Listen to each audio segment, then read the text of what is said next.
Okay, so now we're going to touch on public speaking styles a little bit.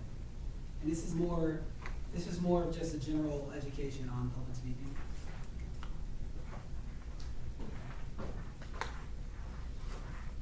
Manuscript speaking. So this is, you typically see this on the nightly news, anytime they're reading from a teleprompter. And, or you'll see this in a presidential speech or any political speech. Anything to where each word, a specific word, is just of utmost importance. So you have to get everything right. Like, there can be no generalizations. So this is when people would usually use this type of manuscript speaking. And as the comment kind of shows, it's very limiting because you're really stuck to the words that you're looking at. Improvised speaking, this is what we've been doing for the first two exercises. This is actually the type of speaking you're going to, especially in your careers, you're going to find yourselves most into. Like, you don't have a lot of time to prepare for it. And the best way to do this, to do it effectively, is to keep it brief. You don't want to go on, you know. And in fact, the exercise we just did, we don't have a long time to prepare. It's actually better if you actually think of two things, no more than two things, like that you want to share, or you want them to remember at least.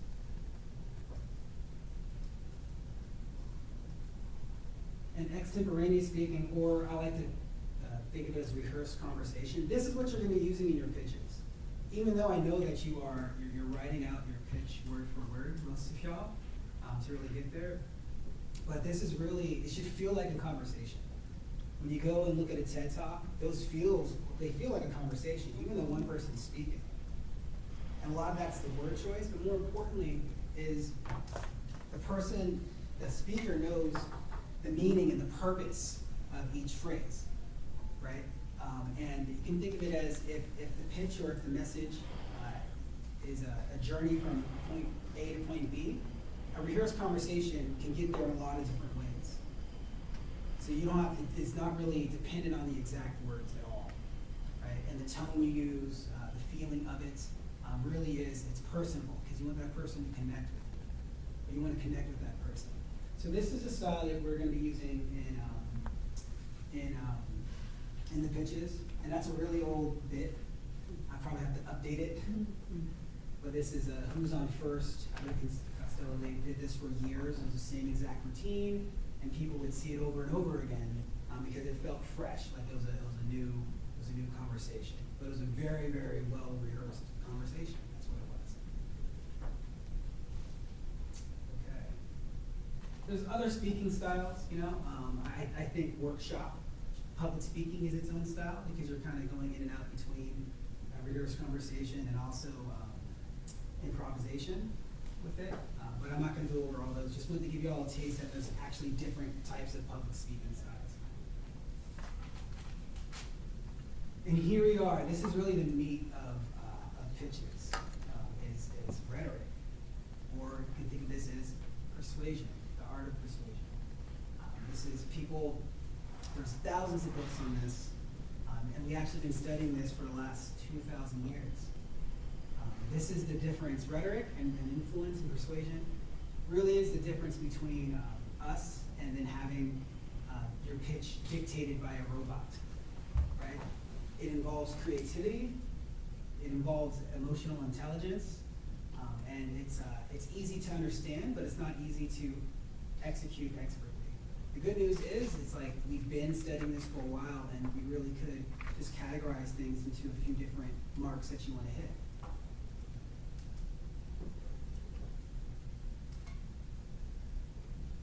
So with rhetoric, you have to believe that you can make a difference in that person's actions. Right? I really love this quote. Yeah. And this also reminds me of one of my favorite short little stories, and it's about an old man who's walking on the beach, and he's walking for a while, and he sees a little girl off in the distance. And as he gets closer to her, he sees thousands and thousands of starfish all washed up on the beach, washed up from a storm from the night before. And he gets closer and realizes that this little girl's actually throwing starfish into the water. He finally reaches her and he asks her, like, what are you doing? Why are you throwing starfish back in the water? And she said, well, if I don't throw them back in, then they're going to die. They're going to dry out. And the man, he's like, well, there's thousands of them. There's no way you're actually going to save them all. And she picked up another one, she threw it in, she said, yeah, but I made the world of difference for this one starfish.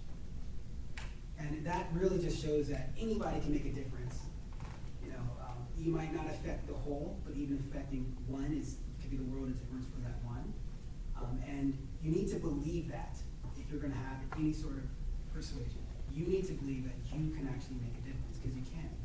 What's even more special about your circumstance is y'all are having people's attention. People's attention right now is the biggest commodity, right, in the marketplace. With social media, with everything, with our phones, everything's fighting for our attention. And y'all are going to have people's attention. That's actually a very, very, very, very precious thing. And people are going to be open to what y'all are saying. So just remember that as we're kind of going through these, that y'all do have the power to persuade. So rhetoric, at least this theory of rhetoric, the one that was started by Aristotle, it's really broken into three different categories, or three different things that you have to hit: pathos, ethos, and logos. And that really you can break that down into for the listener is, do I care?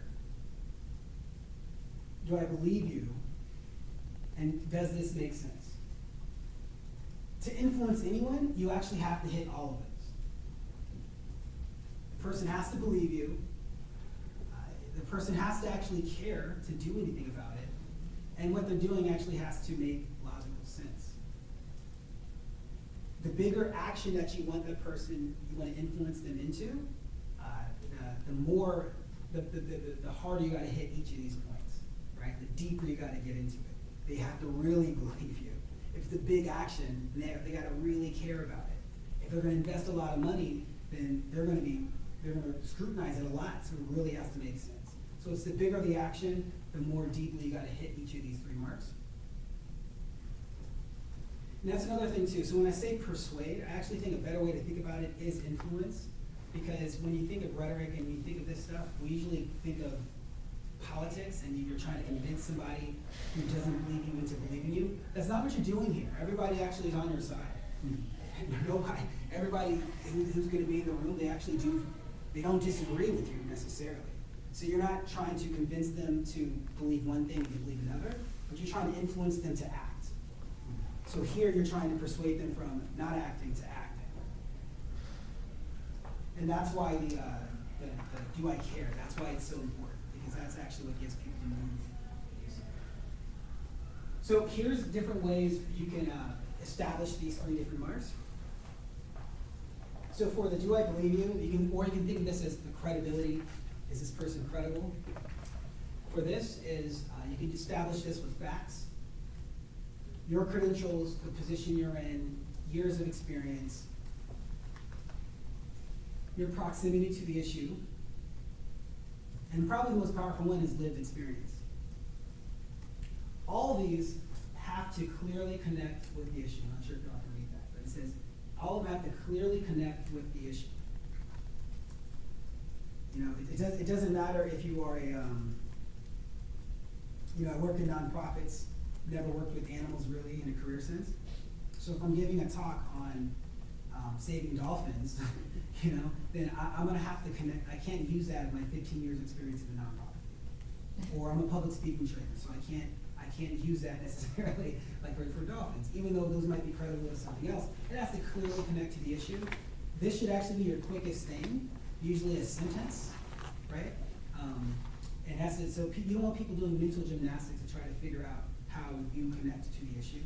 And it doesn't have to be anything that's any sort of certification or actual credentials. It could just be how proximate are you to the issue. Yes?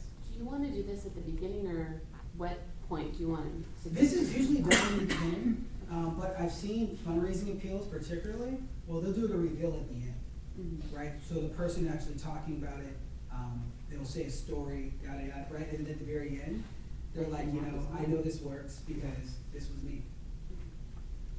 So that one, it's kind of that dual effect of the emotional and also the credibility. But typically this is done near the beginning. And I don't wanna, in all honesty, like, if I have to give importance to certain things, like, I actually would, for this at least, for this context, this probably isn't the most important one, because there's gonna be an assumption of credibility, because they all know that y'all been vetted to be on stage to actually present. Make sense? Right? So that's why doesn't necessarily need a whole lot of thought into it, but you do need to make sure whatever you say connects with the issue. So is it logical? Does it make sense? And this is more of the structure. This is more of the content. How you order the information. Does that make sense? Pretty much just laying out your argument. You just ask yourself the question, can this intervention lead to proposed outcome?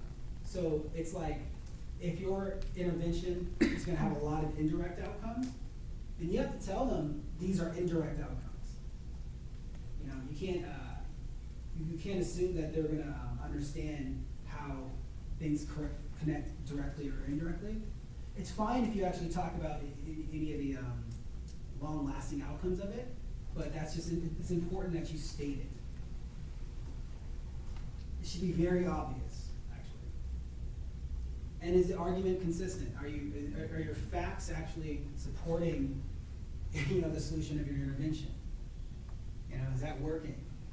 If I'm going to say, for instance, if I'm addressing or my issues with people who are homeless, I think a lot of people, especially people who are in this social impact space, they have a rough estimate of, they kind of know how many homeless people there are, right? So if I'm going to say something like, there's 1 million homeless people in LA, that right there, they're like, wait, I'm not sure if I believe this person anymore. That doesn't really make sense. Where are they pulling that number from? Maybe they're talking about California.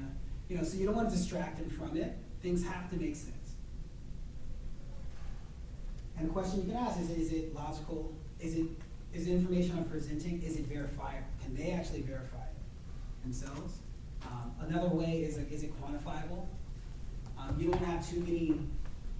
You don't have too many adjectives or descriptions that aren't quantified. So you don't want to just say there's so many, or there's countless, or it's limitless. You can do that. You can do that, but you can't. There has to be moments to where they're able to actually quantify something. No fake news. No fake news. No fake news. Exactly. And do I care? I actually think this is the most important part for any actual pitch, because you are getting them to act, and you're getting them to act, and they're not going to get necessarily an investment or bonus. So this was a venture capitalist pitch. It's different because you're going to get them to act, but they're going to act based on how much money they think they're going to get out of it. This really is like they need to be moved by something, by it. And how I like to think about this is it's the heart actually opens the door, and the mind, the logic actually, it helps somebody kind of walk through the door, right? Because somebody's going to be open to something, but you need to actually connect with them emotionally first, and then they're going to think if it makes sense. Storytelling, anytime you have a way to personify the impact. So even the words that you choose. So for instance, like instead of saying individuals, you can say mothers. Instead of saying mothers, you can say young mothers. Instead of saying young mothers, you can say homeless single mothers, right? So there's any way you can actually like hone in and really personify it so the person really understands, they can relate to it. Does the speaker care? You can actually really care, but how your speaking style, it might come off as like you don't care. Maybe because you've been working on this issue for 15 years. Maybe you've been presenting it any number of which ways to where the people you're helping, they might start feeling like the number. I've been working in nonprofits for 15 years, and I do this sometimes. You don't mean to, but it's a part of our everyday work. So for this, you got to step out of that, right? You got to practice that stepping out of it. You gotta speak as though this is really like hitting you hard. See, in an authentic way, but like just because we do work with these numbers all the time, so it's really easy to take how we're presenting it, how we're saying it for granted. So here, make sure it's authentic and relatable. Make sure the person can relate to the story. Like I said, using words and actually where people could, they don't have to see themselves in it, but they actually understand what you're talking about, what that person is interested in. Any questions on this and the previous ones? Do I care? Is this the place where you might want to interject why you're doing this? What was it that got you interested in this topic, and what was that impact on you? And this is why I'm so, advocating for this project, because here was my example.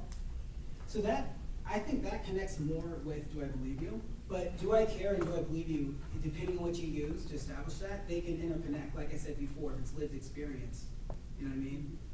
Or if it's, I personally believe that you don't want to put too much focus on how it impacted you, if you don't have lived experience, or if you're not that proximate to the issue, right? Outside your career, because you don't, because the end outcome is not really about you. You know, like if your program and project is about energizing volunteers, then that's different. You do want to talk about how it energized you a lot, because the people have to connect that to how you might energize your outcome, like other volunteers. So I would use that, how much it affected you, only to establish your credibility. Like, why is this person talking about it? Because it changed their lives. One, I think, strong hit, well, they came in second last year, the Urban Voices Project, which is a singing group of people who are homeless that meets at a community clinic. Their slide deck was just photos of rehearsals and performances and people who are homeless, and it was a way of sort of, having, as they're talking, having this very strong visual in the background to personify the issue, and they had a number of the performers in the audience as well. But it was a subtle way to maintain that thread through the entire event. Other ways that we've seen people do this, they tell the story of, even if it's making up somebody, instead of saying, this mostly affects like African American women, they're like, oh, let me tell you about Susan, who is a patient who I've seen, so sort of giving a character or giving an example of somebody and using that thread through the entire, or to bookend the pitch. So they'll have the, here's why they're bad, sort of going back to your last talk, here's the real world, it sucks, but look at what happened to Susan, and this could happen to everybody else. And that's the personifying the impact. You put like almost like a name or a person. Yeah. And then you can your audience members care more. It's not a faceless problem. It's a face, something they can hold on to. Right. Yeah. And honestly, like where you can actually interconnect that, what y'all were saying with the credibility, it just strengthens everything, right? So this is how I help them, or this is very good somebody I've known my entire time working on this, whatever it's going to be. But I think, especially if you do have the opportunity to have some visuals in your deck or as you're presenting, it's very helpful if you have folks who, so people can see and connect with what's going on, and it's a way to get more information to your audience that isn't going to totally distract them. Yeah. Excellent, thank you so much. And in the next activity, we're actually going to practice what you just said. Oh, cool. That's your segue, yeah. Thank you for helping me out with that. So, getting ready for another activity. I hope your vocal cords are warm out. So, what this really is we're not focusing on the credibility one too much. If y'all were giving a longer presentation, then we actually would. It's much more important if you're doing a 45-minute talk than if you're doing a 5-minute pitch.